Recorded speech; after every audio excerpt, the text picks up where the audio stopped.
বধূ বেশে বসে আছে 18 বছর কিশোরী কায়ানা তাবরা মহ। দীর্ঘ 3 ঘন্টা যাবৎ মাথায় ঘোমটা দিয়ে ভারী সাজে আর ভারী গহনার পর অপেক্ষা করছে তার বরের। কিন্তু যার জন্য অপেক্ষা করছে তার আসার নামগন্ধ নেই। পুরো নাম কায়ানাত আপ্রা অফ মোহ। বাবা মা বলতে কেউ নেই তার। ছোট থেকে আশ্রমে বড় হয়েছে সে, ছোট থেকে শান্ত স্বভাবের। বাবা মায়ের অভাব বুঝতে পারলেও কখনো কারোর সামনে সে প্রকাশ করেনি। নিজে টিউশনি করিয়ে নিজের পড়াশোনা সে এইচএসসি পর্যন্ত টেনে নিয়ে এসেছে। এই পরিবারের বড় ছেলের সাথে বিয়ে হয়েছে মহর। বিয়েটা হতে না হতে তার স্বামী নিরুদ্দেশ। দেখা হয়ে ওঠেনি মহর তার স্বামীকে, শুধু নামটাই শুনেছিল তার দাদি শাশুড়ির কাছ থেকে। তার স্বামীর নাম ফাইজান পারিস পাস, বয়স 28 বছর, তার মহর বয়স 18। গুনে গুনে 10 বছরের বড় তার স্বামী তার থেকে। এতটুকু সে জানে, মহর বিয়েটা হুট করে হয়ে উঠেছে। মহর বিয়েটা হয়েছে ঠিক এভাবে। ফ্ল্যাশব্যাক। মহ তার প্রতিদিনের মতো টিউশনি শেষ করে বাসায় ফিরছিল। এমন সময় দেখলো এক বয়স্ক মহিলা রাস্তায় পড়ে আছে। সেইটার চারপাশে মানুষের ভিড় জমিয়ে পড়ে আছে, কিন্তু কেউ কেউ সাহায্যের জন্য এগিয়ে আসছে না। হন্তদস্ত হয়ে ছুটলো সেখানে। কেউ সাহায্য করছে না, অথচ দাঁড়িয়ে তামাশা দেখছে। মহা একটা রিক্সা ডেকে বয়স্ক মহিলাটাকে নিয়ে হাসপাতালের উদ্দেশ্যে রওনা দিল। মহিলাটাকে ক্যাবিনে শিফট করে সব ফরমালিটি সে পূরণ করলো। আজ মাসের 1 তারিখে বেতন পেয়েছিল। এসব চারপাশে মানুষ ভিড় জমিয়ে পড়ে আছে, কিন্তু কেউ সাহায্যের জন্য এগিয়ে আসছে না। হন্তদন্ত হয়ে ছুটল সেখানে। কেউ সাহায্য করছে না, অথচ দাঁড়িয়ে তামাশা দেখছে। মহা একটি রিক্সা ডেকে বয়স্ক মহিলাটাকে নিয়ে সে হাসপাতালের উদ্দেশ্যে রওনা দিল। মহিলাটিকে ক্যাবিনে শিফট করে সব ফরমালিটি সে পূরণ করলো। আজ মাসের 1 তারিখে বেতন পেয়েছিল। এইসব পূরণ করতে যেয়ে তার অর্ধেক টাকা ফুরিয়ে গেল। কিন্তু মহর সেটার মাথা ব্যথা নেই। ওনার বিপি লো থাকার কারণে রোদের উত্তাপের জ্ঞান হারিয়ে ফেলেছিল। এখন ঘুমের ইঞ্জেকশন দেওয়া হয়েছে, ঘন্টা দুয়েকের মাঝে জ্ঞান ফিরবে।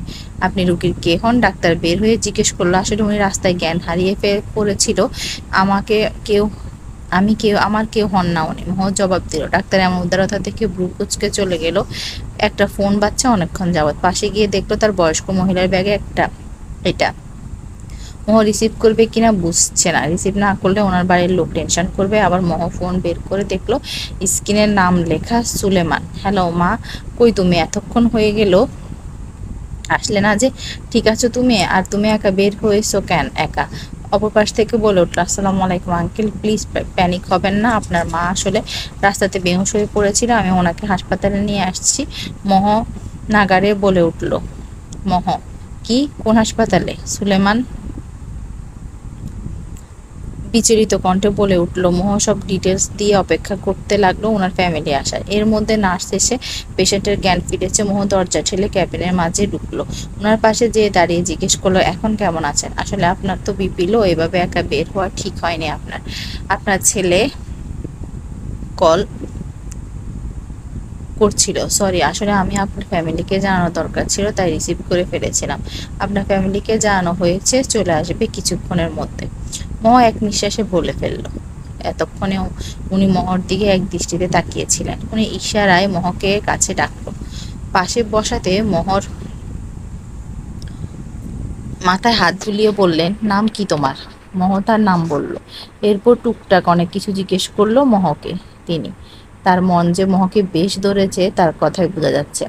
এর মধ্যে দুজন মধ্যবয়সী মানুষ আসলো। মা, আপনাকে কতবার বলেছি একা বের না হতে, কথা কি শুনবেন না কখনো? মাঝ বয়সী মহিলাটি বলে উঠল, তুমি আমাকে এত টেন্সে ফেলে দিয়েছিলে জানো তুমি? পাশে থাকা লোকটি বলে উঠল, আরে থাম তোরা, এত কথা বলিস না, কানের পোকা বের হয়ে গেল। দিদা বলে উঠল। দিদার কথা শুনে ওনার দিকে ভ্রু কুঁচকে তাকিয়ে হেসে ফেলল। এই যে ছেলেটাকে দেখছো, যার ফোন তুমি রিসিভ করেছিলে, আমার ছেলে এই সুলেমান আর আমার বউ এপ্রিল। দিদা বলে উঠল। মহ দুজনকে সালাম দিল। এই পিচ্ছে আমাকে এখানে নিয়ে এসেছে, দেখো কত সুন্দর। দিদা বলে উঠল। এপ্রিল এগিয়ে এসে মহর মাথায় চুমু এঁকে দিয়ে বলল, মাশাল্লাহ, তোমাকে অনেক ধন্যবাদ মা। আসলে কি বলে যে তোমার শুক্রিয়া আদায় করব? না আন্টি, সমস্যা নাই। আচ্ছা, আমি এখন আসি, আমাকে দ্রুত ফিরতে হবে তো। মহ বলল। সবার কাছ থেকে মহ বিদায় নিয়ে চলে গেল। আমাদের ফারিসের জন্য এটা ভাবছি বউ করে আনবো, দিদা বলে উঠল। মা, তোমার কি মনে হয় ও রাজি হবে? ও তো দেশে আসতে রাজিই হয় না। তাও এবার তোমার জোড়াজুড়িতে সে এসেছে অল্প কয়েকদিনের জন্য। সুলেমান অবাক হয়ে বলল, মোহর সব ডিটেলস নিয়েছিল দিদা? পরের দিন মোহর সব কিছু জেনে নিয়ে সুলেমান আর এপ্রিলকে জানালো। মেয়েটার কেউ নেই শুনে সুলেমান আর এপ্রিল দুজনেই খারাপ লাগলো, কিন্তু তারা আতঙ্কে আছে যে ফারিস রাজি হবে কিনা। ফারিস অত্যন্ত রাগী আর বদমেজাজি, নিজে যা চায় তাই করে, কারো কথায় পাত্তা দেয় না। যেটা জিদ হবে সেটা করেই ছাড়বে। এতপর দিদার দিদার কসম খেয়ে পারিস বিয়ে করবে সেদিনই রাত্রিয়েই চলে যায় বাংলাদেশ ছেড়ে আমেরিকায় চলে যায় পারিস। সেখানে সে থাকে। একবার চেয়েও দেখলো না পুতুলের মতো তার জন্য অপেক্ষা করছে বর্তমান। চারপাশের গুঞ্জন মহলের পুরনো স্মৃতি থেকে ধ্যান ভাঙলো। এরকম এতিমকে বিয়ে করলো কে মাইনা নিবে? ঠিকই পোলা দেশ ছাইরা চইলা গেল বিদেশ। কেউ একজন বলল, ঠিকই তো, তার মতো এতিমকে বিয়ে করে এনেছে, এটাই তো অনেক। বিড়বিড় করে বলে উঠল মোহ। দরজা ঠেলে এপ্রিল ঘরে প্রবেশ করলো আর বলল, তুই আমার মেয়ে, তোকে কারো পরিচয়ে বেঁচে থাকতে হবে না, তুই তোর পরিচয়ে বাঁচবি। মোহ এপ্রিলকে জড়িয়ে ধরে কান্না করে দিল। এপ্রিলও কি বলে সান্ত্বনা দেবে বুঝে উঠতে পারছে না। তার মনে এই ভয়টাই ছিল, যা সত্যি হয়ে গেল। সুলেমান পলিটিশিয়ান আর সাথে বাংলাদেশের নামকরা টপ বিজনেসম্যান। বাংলাদেশের রিচ ফ্যামিলির সবাই ফার্স্ট ফ্যামিলিকে এক নামে চেনে। এপ্রিল ডাক্তার, সে হাসপাতালে ডিউটি করে। মোহর একটা ননদ আসে, সে ক্লাস 8-এ পড়ে, নাম ফারিহা। 3 বছর পর কেটে গেছে 3টা বছর। সেই কিশোর মোহ এখন 21 বছরে পা দিয়েছে। Honours 3rd year student, English নিয়ে পড়ছে। আর ফারিহা ইন্টারমিডিয়েটে ক্যান্ডিডেট এখন। সুলেমান এপ্রিল এবং দিদা মোহকে নিজের মেয়ের মতো আগলে রেখেছে। কষ্টের টোকাও পড়তে দেয়নি। মুখ ফুটে কিছু চায় না মোহ, কিন্তু ভেতরে চাপা কষ্ট যে তাকে ক্ষত-বিক্ষত করে রেখেছে। এপ্রিল সহ বাকি সবাইও বুঝতে পারে। আর ফারিহার বেস্ট ফ্রেন্ড হলো মোহ। মোহকে সব কথা বলে। মোহও বলে। ফারিস সবার সাথে কথা বললো, এপ্রিল ফারিসের সাথে কথা বলে না। এই 3 বছরে ফারিস একবারও মোহর কথা জিজ্ঞেসও করেনি। কেউ কথা তুললেই ফোন কেটে দেয়। সবাই কথা তুলে না, আর মোহর ফারিসের ছবি দেখে মোহর এই 3টা বছর কেটে যায়। এপ্রিলের বুকের সাথে জাপটে ধরে মোহকে তিনি যে তার সন্তান ভাবে। অনেকবার ভেবেছে পায়েসের কাছে তালাক দিয়ে নতুন বিয়ে দিবে মোহরের, কিন্তু মোহ কথা শুনলেই কেঁদে বুক বাসায়। মোহ ফারিসকে না দেখে ফারিসকে তার জীবনের চাইতে বেশি ভালোবেসে ফেলেছে। সে যে আমেরিকায় ক্রিস্টাল হোটেল বসে ড্রিঙ্কস করছে, ফাইজান ফারিজ পাস আমেরিকার টপ আইকন, বিজনেস ডিল করছে, কিন্তু তার চোখের সামনে থাকে এক মেয়ের উপরে বর্তমান। সে পারিসকে চোখ দিয়ে গিলে খাচ্ছে। পারিস বাঁকা হেসে চুমুক দিল গ্লাসে। যদি পছন্দ না হয়, সে পকেট থেকে হাত দিয়ে ইন্টেরিয়রের সহিত হোটেল ত্যাগ করলো। তার যেটা পছন্দ না সেটার সামনে দ্বিতীয়বার তাকাবে না। অন্ধকার রাজ্যের বেতাজ বাদশা আমি। বাঁকা হেসে ফারিস গায়েতে উঠল। বয়স এখন 31 ফারিসের। 6 ফুট দেহের, ফর্সা দেহে, সুঠাম গঠনের সুদর্শন পুরুষ। সে মেয়েদের মুখে অলওয়েজ ব্রেকিং নিউজ থাকে সে। মেয়েরা তাকে গিলে খায় যখনই দেখে। নিজ চোখে দেখে মেয়েরা একটা কথা বলে, হট। নিজের বিয়ের কথা তার মনেই নেই। মোস্ট টু হ্যান্ডেল ব্যাচেলার হিসেবে সে পরিচিত। কিচেনে এক দেনে শাশুড়ির জন্য চিকেন ভুনা করছে মোহ। আজ এপ্রিলের হসপিটালে নাইট আছে। মোহ প্রতিদিন কিছু না কিছু রান্না করে ফেলে সবার জন্য। এপ্রিল মোহকে নিজে হাতে সব শিখিয়েছে রান্নার ব্যাপারটা। সে যেন পিছিয়ে না থাকে কোনো কিছু থেকে। মোহকে তিনি কত ভালোবাসেন সে মোহর মনেই হয় না সে এতে। টিফিন ক্যারিয়ারে সব খাবার প্যাক করে ড্রাইভারকে দিয়ে গাড়ি রেখে দিল মোহ। তোর কি লাগবে মা এবার? সুলেমান জিজ্ঞেস করলো চা খেতে খেতে মোহকে। না বাবা, কিছু লাগবে না তো, সবই তো দিচ্ছই। মোহ শান্ত স্বভাবে বলে উঠলো, তো ওই তো কিছু চাইতে। হ্যাঁ, জানো কি, আমি খেলে ঠেলে ওকে জিনিস কিনে দিই। ফারিহা চিপচিবিতে চিবিতে বলল। এপ্রিল উপর থেকে নামছে অ্যাপ্রন পরে, চা খেয়ে বেরিয়ে পড়বে। এপ্রিল নিচে আসতে মোহ চা দিল। দিদা হজে গেছে, এই জন্য বাসাটা আরো বেশি ফাঁকা ফাঁকা লাগছে এই কয়েকদিন। নতুন সেমিস্টারের বই আর লাগবে তোর? এপ্রিল চায়ে চুমুক দিয়ে বলে উঠল, না মা, সবই তো সেদিন কিনে দিলা তুমি। মোহ বলে উঠল। এপ্রিল মোহকে পরিষ্কার করে বলে দিয়েছে, তাকে মা ভাবলে তাকে তুমি করে ডাকতে হবে, যেমন তাকে সে নিজের মেয়ে ভাবে। আসলে ফারিসের কোম্পানির আবারও হিট খেয়েছে। গ্র্যান্ড পার্টি দিয়েছে আমেরিকায়। ফ্যামিলিকে দেখাতে চায়, আমতা আমতা করে বলে উঠল। কারণ সে জানে ফারিসের নাম উঠলে মোহ অনেক কষ্ট পায়। ফারিসের ছবি যেন দেখতে না পায়, এজন্য এপ্রিল সব সরিয়ে রেখেছে। তবুও মহ একটা ছবি কেমনে পেয়ে গেছে ওটাই দেখে সারাক্ষণ। ফারিসের রুমেও মহ এপ্রিলকে রাখে না, কারণ সে চায় না ফারিসের এমন ফেলে চলে যাওয়া কোনো খারাপ স্মৃতি মহকে তাড়া দিক। ফারিহার সাথে মহ ঘুমায়। এপ্রিল কিছু বলছে, চুপচাপ চায়ের দিকে মনোযোগ। ফারিহারও চিপস খাওয়া বন্ধ হয়ে গেছে। মহ লিভিং রুম ছেড়ে চলে গেল কিচেনে। কিছু বললা না, কোনো মতে বলল সুলেমান। তো এপ্রিল এপ্রিল চোখ না তুলে বলল, না মানে বলছিলাম আমার তো বিজনেসের কাজে যাওয়ার লাগে মাঝে মধ্যে, তাই আর কি। সুলেমান বলল, আমার হাসপাতালে ডিউটি ছেড়ে এরকম সো কল জায়গায় যাওয়ার কোনো ইচ্ছে নাই। এপ্রিল কথাটা বলে বের হয়ে গেল। মোহ আড়াল থেকে সবকিছু শুনলো, কিন্তু কিছু বলল না। নিঃশব্দে চোখে জল ফেললো।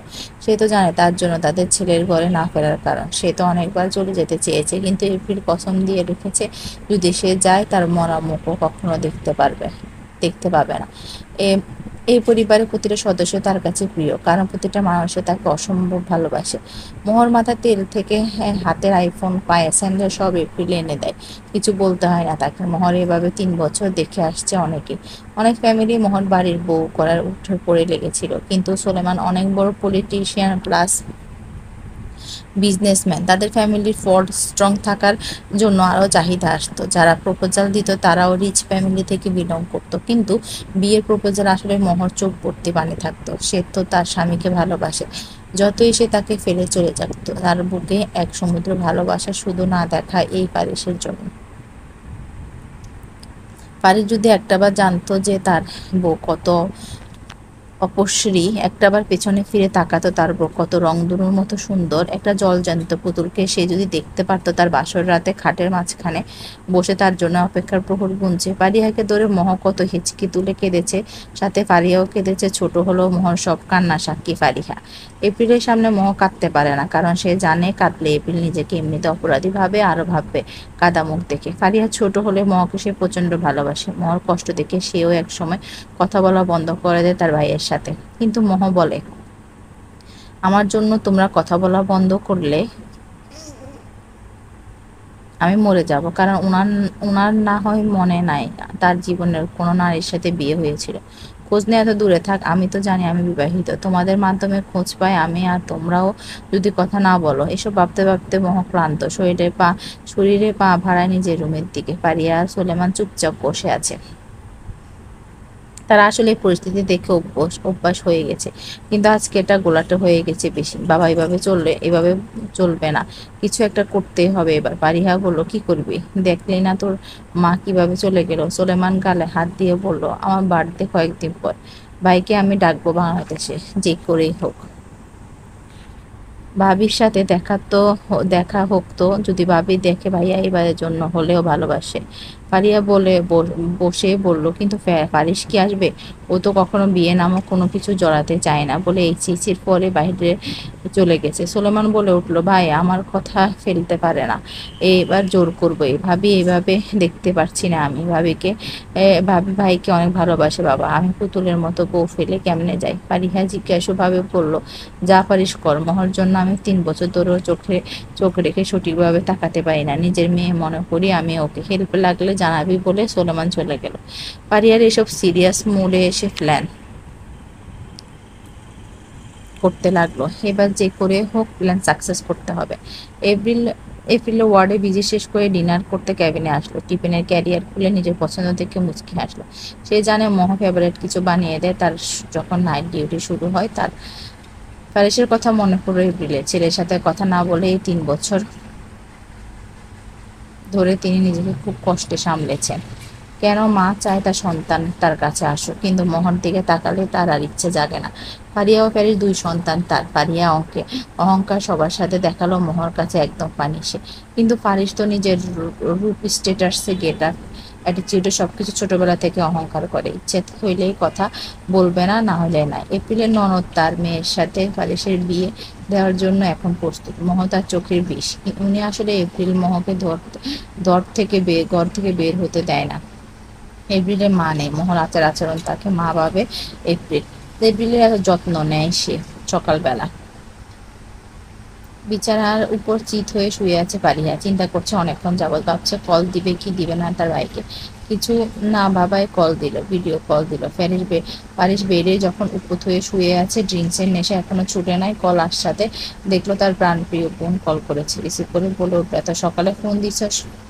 পারিস ঘুম ঘুম কণ্ঠে বলে উঠল, ভাই সকালে এটা বেলা 12টা বাজে অলরেডি। ফারিহা বলল, I need to sleep, call you later. Faris বলল, no, I need to talk, actually I want something for you. Fariha বলল, কি? ফারিস বলছি, প্লিজ আগে প্রমিস করো তুমি যে দিবা আমি যা চাইবো। পারিয়া বলে উঠল, ব্ল্যাকমেল মারা বন্ধ করো, বল তোর কি চাই। পারির চোখ তুলে তাকালো, আমার বার্থডে কয়েকদিন পর, আর আমার ফেভারিট কালারের ড্রেস নিয়ে ডিজাইনার দিয়ে করিয়ে তোকে এখানে আসতে হবে। পারিয়া এক নিঃশ্বাসে বলে উঠল, ইম্পসিবল, তুই এখানে আয়, যা চাইবি তাই পাবি। ফারিস বলল, ভাই একটা কিছু চাইলে দিলা না? আমি তো তোমার কাছে কিছু চাই না। এভাবে নানান ইমোশনাল ব্ল্যাকমেল করলো Fariha. Stop buttering on me, okay? I will come, Faris বলে উঠল। ফারিসের সাথে কানে হেডফোন গুছেছিল। ওই সময় ফারিয়া দেখলো মহ গোসল করে চুল মুছছে ব্যালকনিতে। ফারিয়া ব্যাক ক্যামেরা দিল। মহ চুল তো অনেক বড় বড় চুল, চুল চাটতেছে পেছন দিক থেকে। প্যারিসের উঠা থেকে বসে গেল। বুকটা ধুক করে উঠলো। কত মেয়েকে দেখছি, কিন্তু এই মেয়েকে দেখে তার বুকে ধুক করে উঠলো কেন? কে এ মেয়ে? ব্যাকসাইড দেখে তুমি এরকম করো ভাই, ফ্রন্টে এসে দেখলে তোমার তো খবরে হয়ে যাবে। ফারিহা মনে মনে বলল। ফারিস কিছু জিজ্ঞেস করতে যাবে, ফারিহা আগে বিদায় নিয়ে ফোন কেটে দিল, ওয়াইফাই অফ করে দিল। ফারিস কিছু বলার সুযোগ দিল না। সে জানে তার ভাই এখন ফিদা হয়েছে মোহর ব্যাগ দেখে। তার ভাইয়ের প্রতি অনেক মেয়ে নেশাক্ত থাকলেও তার ভাই কখনো তার কোনো মেয়ের প্রতি নির্ভর ছিল না। আর ভাই যে ফিদা হয়েছে এক পলকে দেখতে সে বুঝতে পারছে। প্ল্যান সাকসেস হওয়াতে দাবিতে সে খুশিতে বক্স ছাইরা নাচা শুরু করছে। বাকি প্ল্যান ফারিস আসার পর সাকসেস করবে। এদিকে ফারিস হতভম্ব হয়ে ফারিহার কল কাটার দেখে অনেকবার কল দিল, কিন্তু ডাটা অফ। মেয়েটি কে? দেখে আমি হ্যাং হয়ে গেছি, ভাবতে পারছে না সে। আর শাওয়ার নিতে চলে গেল ফারিস।